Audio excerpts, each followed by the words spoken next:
نام کا ہم نام لانا دنیا میں آسان تھا، لیکن سیرت سے سیرت ملانا، کردار سے کردار ملانا، اوصاف سے اوصاف ملانا مشکل تھا. اس لیے اللہ نے ان کا نام ان کے کرائیٹیریا کی صورت میں بتایا. نعرہ حیدری یا علی یا علی یا علی مدد حق ہے.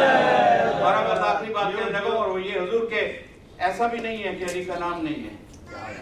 ہاں اللہ نے مولا کا نام اس طرح بھی رکھا ہے جیسے ہم نے مولا کا نام معروف انداز میں سن رکھا ہے، علی علی علی کرتے ہیں ہم.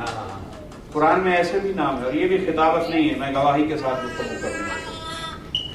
یہ کوئی نہ کہے کہ ایک محب کی ہوئی گفتگو ہے اور وہ کہہ سکتا ہے محبت کے سبب. حضور یہ صرف عقیدت نہیں ہے، دلیل کے ساتھ گفتگو کروں. قرآن حکیم میں میرے مولا کا آپ تفسیروں میں جائیں، دیکھیں، تحقیق کریں، ساری تفسیروں میں 4 مقامات پر ذکر ہوا ہے کہ نام علی اسمی انداز میں جناب امیر المومنین کے لیے ہے. 2 بار سورہ مریم میں، 1 بار سورہ زمر میں، اور 1 بار سورہ زخرف میں. 4 مگر وہاں بھی اس انداز میں آیا ہے کہ نام آیا مگر چھپا کے رکھا، ایسے لہجے میں رکھا نام کو کہ جو تعویل اپنی مرضی سے کرنا چاہے وہ گمراہ ہوتا رہے، اور جو وارث تعویل سے راسخون فی العلم سے تعویل پوچھے اسے پتہ چل جائے کہ یہاں ذکر علی، لفظ علی سے مراد ذات علی ہے یا کوئی اور مفہوم، لغت کا مفہوم مقصود ہے یا اسمی مفہوم یہاں سے مطلوب ہے. دیکھیے سورہ زخرف میں ذکر ہے امام امیر المومنین کا نام آیا ہے. صلوات پڑھ لیجیے.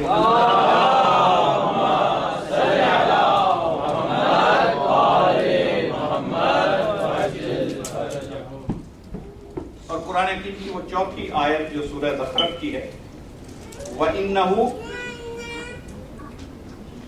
فی ام الکتاب، وَإِنَّهُ فی ام الکتاب لدینا لعلی الحکیم. یہ قرآن حکیم کی آیت ہے.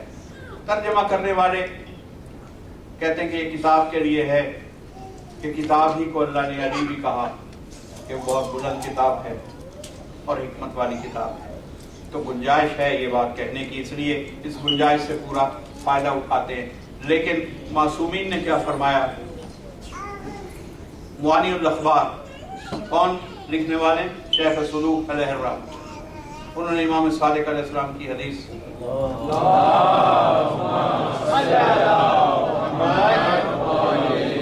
تھوڑی سی ایمانی تازگی اور فکری تازگی کے ساتھ یہ چند جملے سن لیجئے کہ آپ نے فرمایا کہ میرے مولا چھٹے امام نے ارشاد فرمایا، موانی الاخبار میں موجود ہے کہ امام نے فرمایا کہ ام الکتاب کے 2 مفہوم ہیں، ایک لوح محفوظ اور دوسرا مفہوم جو زمین پر ہے اس سے مراد سورہ فاتحہ. اسے بھی ام الکتاب کہا جاتا ہے، سب جانتے ہیں. سورہ فاتحہ کے ناموں میں سے ایک نام ہے ام الکتاب. تو ارشاد فرمایا کہ وَإِنَّهُ فی ام الکتاب. پیچھے آیت میں ذکر ہو رہا ہے قرآن کا کہ اللہ نے عربی میں نازل کیا تاکہ تم سمجھ جاؤ. پھر فرمایا کہ یہ ایسا قرآن ہے کہ اسے ہم نے ام الکتاب میں رکھا،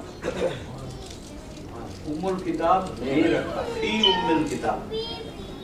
اور لدینا لعلی الحکیم، اور ہمارے نزدیک وہ قرآن، وہ کتاب حکمت والا علی ہے.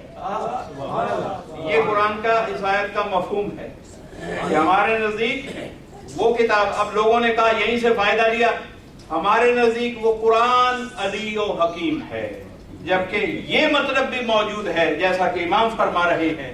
اس سے مراد یہ ہے کہ ہمارے نزدیک وہ قرآن حکمت والا علی ہے، یہ بھی مفہوم ہے، کوئی اس سے رد نہیں کر سکتا۔ اچھا اب یہ ایک دلیل کہ امام نے فرمایا، شیخ صدوق علیہ الرحمہ جیسی مستند ہستی نے اسے چن کے اپنی کتاب میں رکھا، غیر مستند چیز کو اتنا بڑا عالم اپنی کتاب میں جگہ نہیں دیتا۔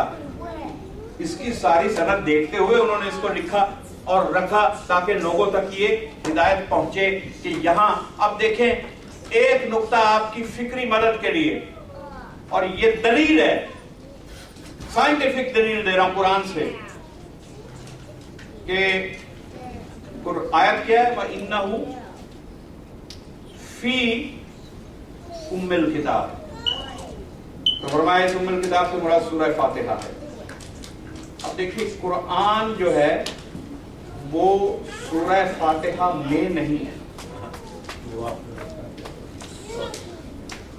بلکہ میں آپ کو مزید قرآن سے دلیل دوں، وَلَقَدْ آتَيْنَاكَ سَبْعًا مِّنَ الْمَثَانِي وَالْقُرْآنِ الْعَظِيمِ، دو حقیقتیں ہیں، سورہ فاتحہ سبع من المثانی جس کا نام ہے، یہ الگ حقیقت ہے، الگ نعمت ہے، قرآن حکیم اس سے الگ نعمت ہے، ورنہ اللہ دو بانٹ کے قرآن میں سورہ حجر کی آیت ہے، یہ نہ کہتا کہ ہم نے حبیب تجھے دو چیزیں دی، ایک سورہ فاتحہ عطا کیا سبع من المثانی اور ایک قرآن عظیم تجھے عطا کیا۔ اس کا مطلب ہے کہ سبع من المثانی میں قرآن نہیں ہے، سبع من المثانی کی اپنی حیثیت ہے، قرآن کی اپنی حیثیت ہے۔ یہ الگ بات کہ وزن میں سبع من المثانی پورے قرآن کے برابر ہے، شان میں، فضائل میں، لیکن حقیقت الگ ہے۔